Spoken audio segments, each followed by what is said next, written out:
Después de una larguísima espera, finalmente mi película más esperada de este año ha salido y la he podido ver inmediatamente. Los asesinos de la luna de Martin Scorsese. Martin Scorsese es mi director favorito por muchísimas cosas que no puedo nombrar en un solo video. Su dirección, la forma en que maneja los personajes, la forma en que los desarrolla, la música, las escenas, etcétera, etcétera, etcétera, han hecho de Martin Scorsese mi director favorito de todos los tiempos. Y esta película era mi película más esperada de este año. Tenía unas expectativas enormes, tenía mucha ilusión, tenía muchas cosas que esperar de esta película. Tenía a Robert De Niro y a Leonardo DiCaprio. ¿Qué más podría pedir? Y es que si bien Martin Scorsese es muy conocido, si no es que principalmente por dirigir películas del género de gangsters, como Goodfellas, Casino, The Departed, etcétera, etcétera, etcétera, también tiene otras películas que igual le dan cierto renombre incluso por encima de estas mismas películas. Silencio, La invención de Hugo Cabret, El toro salvaje, El cabo del miedo, La edad de la inocencia, El aviador, Pandillas de Nueva York. Bueno, esa puede ser considerada una mezcla del género de gangsters y de una película de Martin Scorsese que no es de gangsters. Cada una de estas películas ha hecho que yo me sienta espectacular mientras veo estas películas. Con Goodfellas me dieron ganas de ser un gángster, pero después de verla se me quitaron las ganas. Con Casino quería correr un casino, hasta que se me quitaron las ganas. Con El toro salvaje no me dieron ganas de ser boxeador, pero sí me dio una perspectiva diferente sobre ciertas cosas. La última tentación de Cristo puso un punto y aparte en mis creencias. Y bueno, puedo decir muchas otras cosas que las películas de Scorsese han marcado en mi vida. Y esta de aquí no es la excepción. Pero tampoco es la excepción de que es la película que muchos esperábamos. Ya que es todo lo que Martin Scorsese ha hecho bien en todos sus años como director.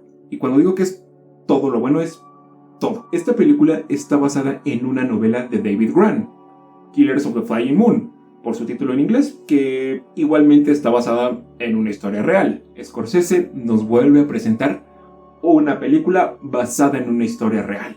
Ok, ¿de qué trata esta película? En los 1920s, Ernest Burkhart llega al condado de Osage, en Oklahoma, donde los nativos americanos o los verdaderos estadounidenses, como lo quieran ver, son extremadamente ricos. ¿Por qué? Porque encontraron petróleo en sus tierras. Pero al llegar Ernest será testigo y cómplice de varios asesinatos, seducido por su tío William Hague, que tiene una avaricia enorme y que está dispuesto a hacer lo que sea con tal de tener el dinero que él quiere.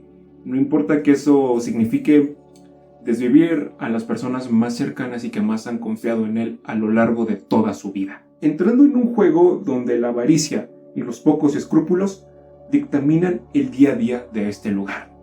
Hasta que se empiezan a hacer investigaciones y todo se pone en jaque. A pesar de que las películas de Martin Scorsese pueden llegar a tener ciertos fallos, muchas veces son fallos que tú pasas por alto porque realmente no le quitan nada a la película. Pero aquí sí quiero empezar con las cosas malas, que realmente creo que sí hay un par de cosas que no funcionan muy bien en esta película. La duración de esta cinta es de 3 horas y media, y esto no tiene nada de malo, en absoluto.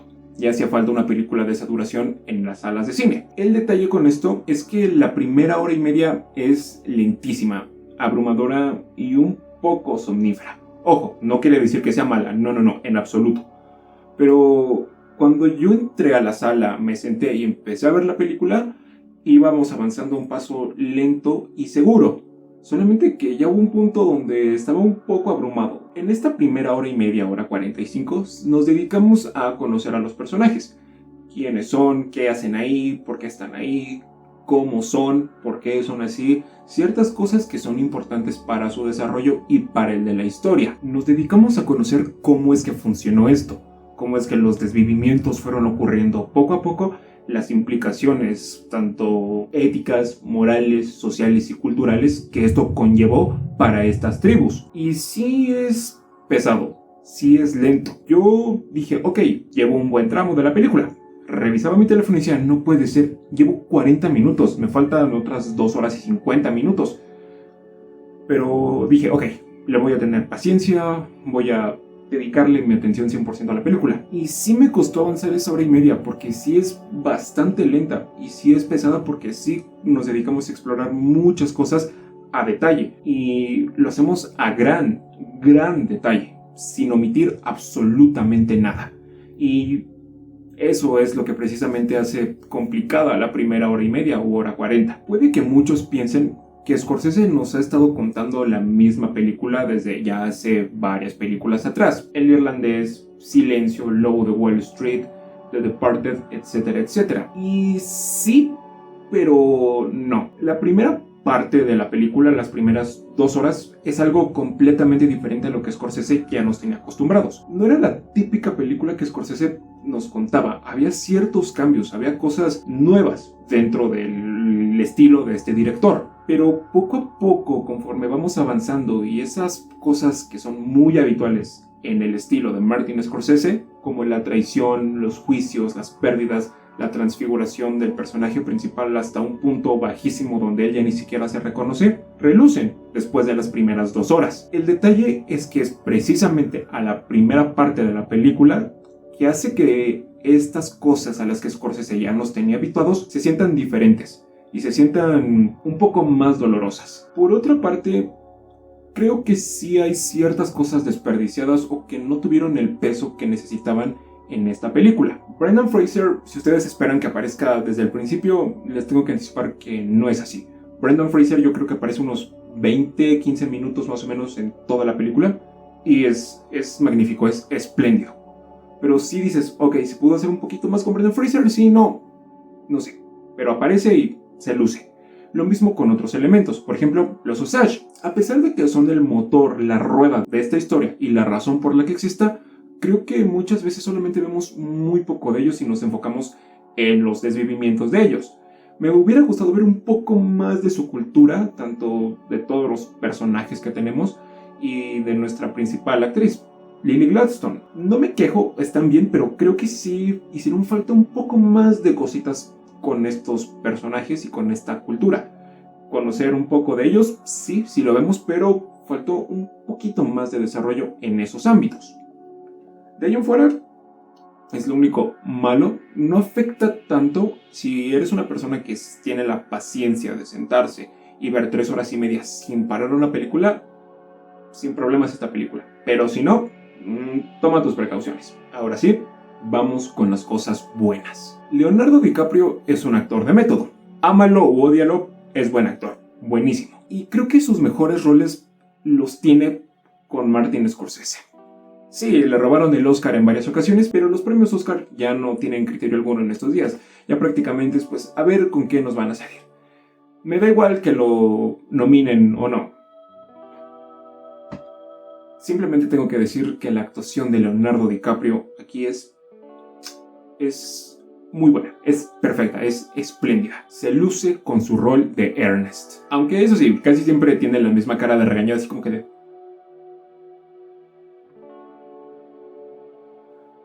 Se le pasa porque reluce muchísimo sus escenas. Y es que su personaje requería una gama de emociones, de expresiones y de complejidad en actuación bastante complicadas. Lo conocemos desde que es un soldado que regresa a este condado de Oklahoma y de ahí empieza su viaje. Cómo se va transfigurando poco a poco, cómo se va seduciendo por el dinero, cómo él mismo se va poniendo en duda por todas las cosas malas que ha hecho a su pueblo, a la gente de su esposa. Qué es lo que le hace a su esposa, qué es lo que le hace a sus hijos y hasta qué punto llega su avaricia. Leonardo DiCaprio imprime de una forma espléndida, perfecta e impecable estos elementos en el personaje de Ernest. Leonardo DiCaprio se transforma en Ernest. Y eso es lo que hace tan especial a Leonardo DiCaprio, creo yo. La seriedad con la que se toma sus papeles y que Leonardo DiCaprio se convierte en el personaje. Y eso sí, hace que tengas una serie de sentimientos ambiguos hacia él como personaje. Al principio te cae bien, es una buena persona, etcétera, etcétera, etcétera. Es bueno. Después como que ya más o menos te empieza a caer mal y después que es la mayor parte de la película, le deseas lo peor, porque se convierte en un ser repudiable por todas las cosas asquerosas y repugnables que hace. Y ahí es cuando tú dices, Leonardo DiCaprio se lució con su actuación en esta película. Robert De Niro, el actor fetiche con el que Martin Scorsese ha trabajado más veces. No se queda atrás. Si bien ya le pasaron los años encima y ya no puede hacer tantas cosas como lo hizo en El Cabo del Miedo con su cambio físico, en Taxi Driver con sacarse la licencia, en El Rey de la Comedia pues acosando personas por ahí, o en El Toro Salvaje donde se rifó unos tiros con el mismísimo Jake LaMotta, todavía sigue luciendo sus dotes actorales y sigue demostrando que es un buen actor de método. Lógicamente aquí no creo que haya ido a hacer cosas malas al estado de Oklahoma para entrar en papel, pero aún así Robert De Niro no se queda atrás. Incluso le sigue muchísimo el ritmo a Leonardo DiCaprio. Ya los habíamos visto en una película cuando DiCaprio era un niño y De Niro era un adulto. Pero aquí ya los dos tienen una trayectoria más larga, ya tienen más experiencia. Y se nota, sobre todo más en Robert De Niro. Tiene el carisma que cualquier maldito desgraciado debe tener. Su papel como William Hake es simplemente igual espléndido.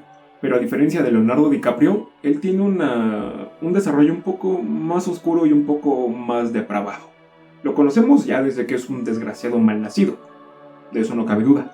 Pero cómo se va haciendo un desgraciado malnacido en una escala mucho mayor y a unas magnitudes cósmicas, no tiene precio.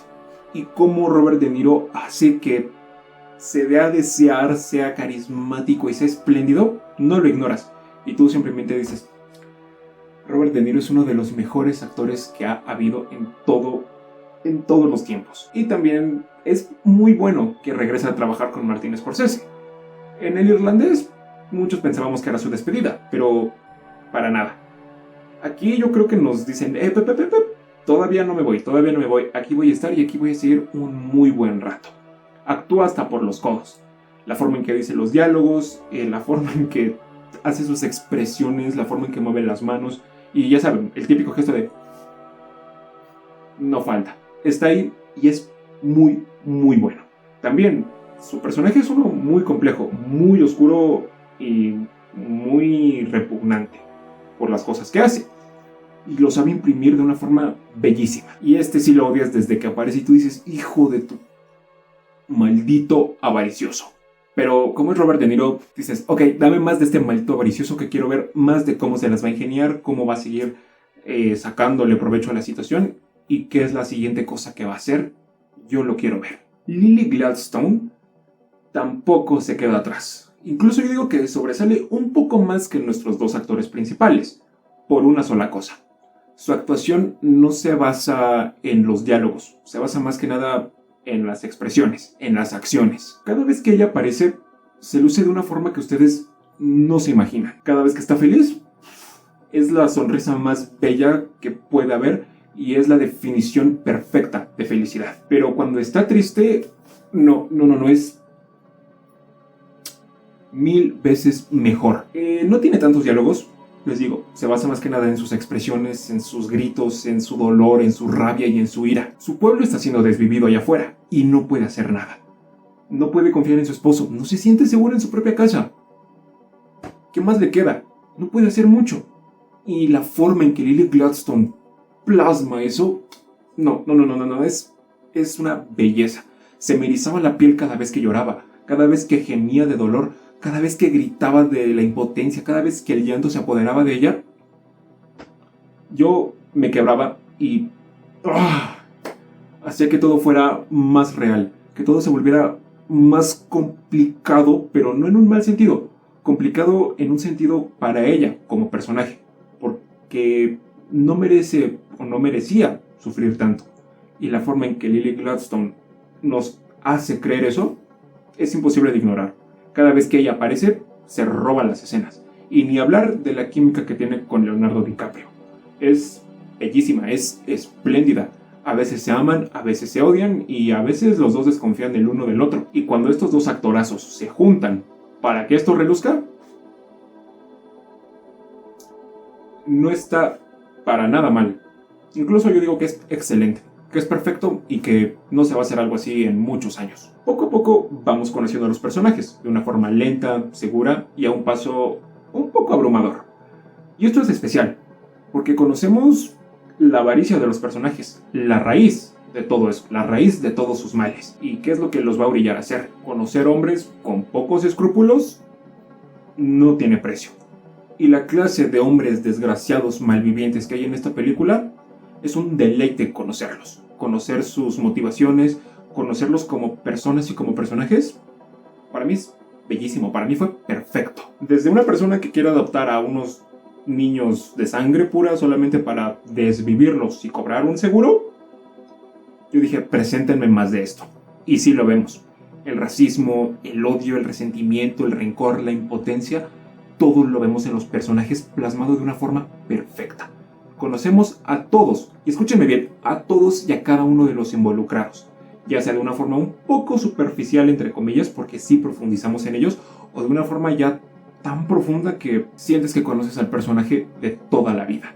La razón por la que esta película se convirtió en mi película más esperada de todo el año fue que íbamos a tener a Robert De Niro y a Leonardo DiCaprio juntos en una película dirigida por Martin Scorsese. Eso prácticamente es el sueño de cualquier mamador espantaviejas que le guste el cine hecho realidad, y yo no soy la excepción de eso. Ambos son actores de método, actores bastante reconocidos, que en algún tiempo fueron incluso mucho más bestiales y mucho más grandes de lo que se puede considerar son ahora, opacados por las nuevas generaciones de actores, pero aún así siguen ahí latentes, recordando que ellos son los padres y los abuelos de Hollywood. No desmerito eso, y esta película tampoco. Hay muchas cosas que hacen compleja esta química. La primera de ellas es, creo que, la avaricia de ambos y el desarrollo que tienen. William es avaricioso a más no poder, o sea, es la avaricia encarnada. Y Ernest se va a ver corrompido por la avaricia de su tío y lo que puede llegar a tener de esta. Es una relación tensa, si se podría considerar, porque a veces el personaje de Leonardo DiCaprio no sabe qué hacer y el personaje de Robert De Niro le dice qué hacer. ¿Cuál es el detalle con esto? Que los dos actores tienen una función que cumplir y cómo lo van a hacer es lo interesante.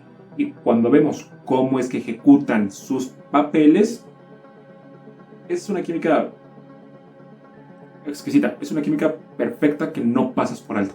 Que tú dices, quiero más de estos dos juntos, quiero más de estos dos juntos. Y sí, tenemos mucho de ellos. El hecho de que sean tío y sobrino no quiere decir que todo es, pues, borracheras, historias o cosas así.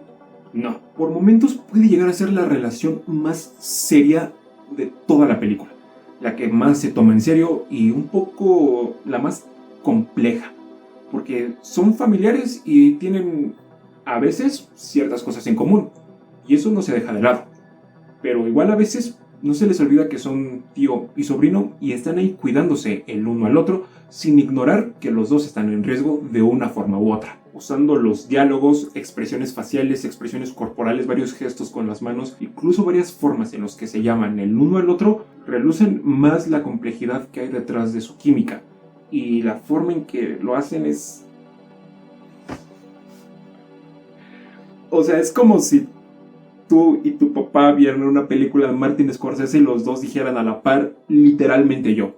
Ese soy yo. Literalmente yo. ¿Qué les digo? Es una fantasía hecha realidad. Simplemente gracias Martin Scorsese, gracias Robert De Niro, gracias Leonardo DiCaprio por aparecer aquí y hacernos espantar viejas a los que amamos sus películas. Como mencioné anteriormente, hay muchas perspectivas de los personajes, complementando y dejando una exploración bastante rica de la historia, tanto de los principales, los Osage, los personajes secundarios y hasta los personajes terciarios, de los jueces, de los bandidos, de los investigadores, de todo mundo. Pero yo quiero remarcar a los Osage, que me encantaron. Tan solo piensen esto. Alguien llega a su casa, empieza a cometer atrocidades y ustedes no pueden hacer nada porque no saben quiénes son esas personas, por qué lo están haciendo y cómo lo están haciendo. Viven en una civilización que ha olvidado completamente quiénes son ustedes y solamente están ahí por su dinero. Se escucha feo, ¿no? Se siente mal. No crees que algo así debería pasar. Y lo que hacen los Osage por ser escuchados, a mí me me fascinó. Hay escenas donde nos dedicamos 100% a ellos, pero siento que sí faltaron un poquito. Lo impotentes que se ven, lo impotentes que se sienten al ver todas las masacres que están pasando a su alrededor, es tristísimo, es doloroso, sientes feo, sientes una rabia auténtica por lo que están viviendo estos Osage, el no sentirse seguros en sus tierras, en su propia casa, por el simple hecho de que tuvieron la suerte de que se les atravesó petróleo y se volvieron riquísimos prácticamente de un año a otro. Es triste y compartes los sentimientos con ellos. Hay una parte donde discuten qué es lo que van a hacer cuando encuentren a la persona que ha estado haciendo estos crímenes. ¿Cuál es el detalle con esto? Que quieren volver a recuperar sus raíces, sus tradiciones, la forma en que ellos lidiaban con los problemas. ¿Y saben qué es lo doloroso?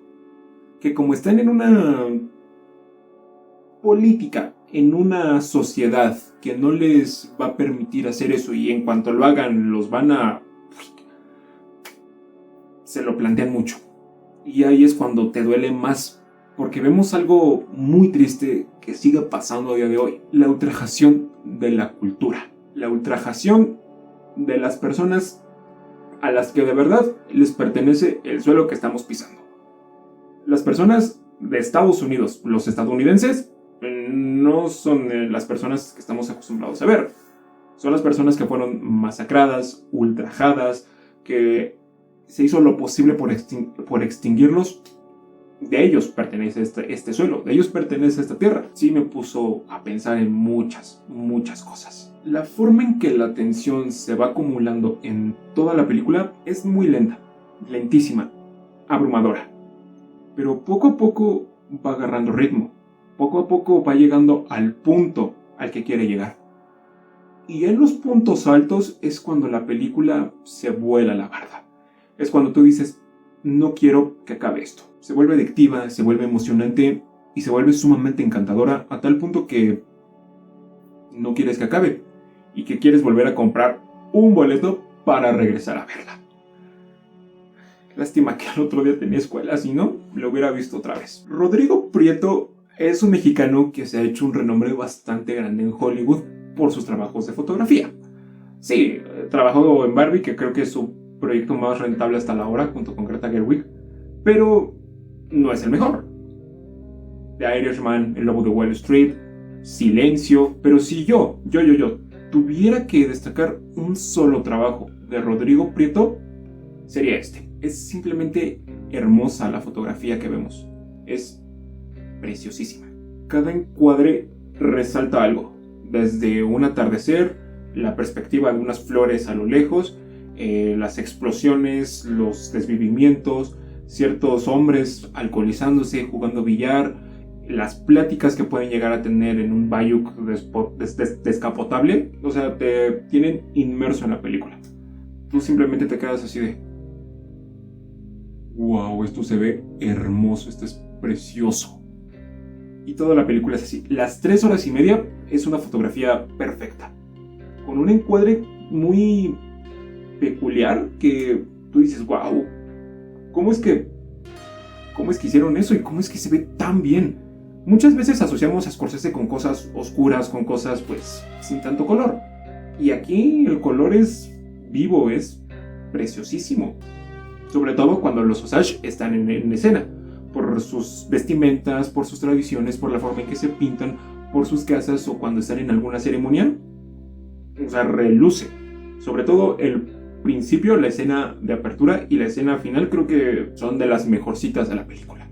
Un aplauso a Rodrigo Prieto por esa fotografía tan espléndida que se lució. Si bien sí hay cierto soundtrack compuesto, igual hay otras canciones como de jazz y un poco de blues y rock and roll, si lo quieren ver así, dentro de la película, y hace que la experiencia sea un poco más inmersiva. La música te hace sentir que estás en esa época, te hace sentir que de verdad estás viviendo todo este pleito cultural, económico y político por los Osage. Y también la música, se me olvidó el compositor, aquí se las voy a dejar, es un buen soundtrack, acompaña la película de una forma espléndida, no se la roba, no opaca la película, y lo hace de una forma interesante porque toma los sonidos que uno relacionaría con esta cultura y los pone ahí, sin más ni menos. El cierre de la cinta me fascinó, me encantó y creo que es uno de mis finales favoritos de ahora en adelante del cine, porque deja la nota altísima pero en un tono oscuro, melancólico, dramático, anticlimático, que tú dices, ¿cómo las cosas acabaron así? ¿Cómo es que todo se fue al carajo de repente? Pero que te hace, a mí me hizo reflexionar muchísimo sobre las cosas que pasaron, las cosas que siguen pasando hoy en día, y que es al final esa sensación que una película deja, que tú dices, wow, la película te hace pensar, te hace reflexionar, te pone una perspectiva completamente diferente. Es una montaña rusa de emociones, tanto por las cosas habituales que ya nos tiene acostumbrados Martin Scorsese, por las cosas nuevas que quiere lograr. Y no lo hago menos para nada. En conclusión, tengo que decir que esta película es una mezcla de un thriller, de un western y de un drama bastante bien logrados. Bueno, perfectamente logrados. El resultado es espléndido y magnífico. No es una película para todos, no es una película que, si no estás acostumbrado al estilo de Martin Scorsese, puedas ver sin problema alguno. Yo que estoy acostumbrado a su estilo, me costó un poquito verla, pero eso no quiere decir que sea malo. Sí, puede llegar a ser un poco complicada a veces, pero tiene todo lo que ha hecho Martin Scorsese, el fenómeno que es actualmente. Las actuaciones, la historia, la forma en que se van desarrollando los conceptos y las ideas, es espléndido. La edición de Thelma Schoonmaker es perfecta, es bellísima, no te pierdes de nada y hace que todo sea digerible y que entiendas todo lo que pasa. Es una montaña rusa de emociones. A veces vas a estar emocionadísimo, a veces vas a querer llorar, vas a querer gritar de la rabia, vas a sentir pena por los demás personajes y vas a apretar los dientes en más de una ocasión y vas a cerrar los puños con rabia. Pero al final de cuentas es un final satisfactorio la película y creo que eso cuenta muchísimo. Martin Scorsese es cine puro. La definición del cine es Martin Scorsese y esta película lo demuestra de una forma bellísima. Seguramente va a ser un fracaso en taquilla, no lo dudo. Pero de que va a dejar una huella muy grande en la cultura del séptimo arte y en la misma filmografía de Martin Scorsese, no lo dudo. Véanla en cuanto terminen de ver este video. Por fortuna no tiene spoilers, no voy a hacer una reseña con spoilers de esto ni nada. Simplemente tengo que decir, vayan a verlo. Vayan, revivan el cine, no vean cualquier cosa que se les ponga ahí, cualquier blockbuster, vayan a ver Killers of the Flower Moon y edúquense con esta belleza de película. Scorsese es cine.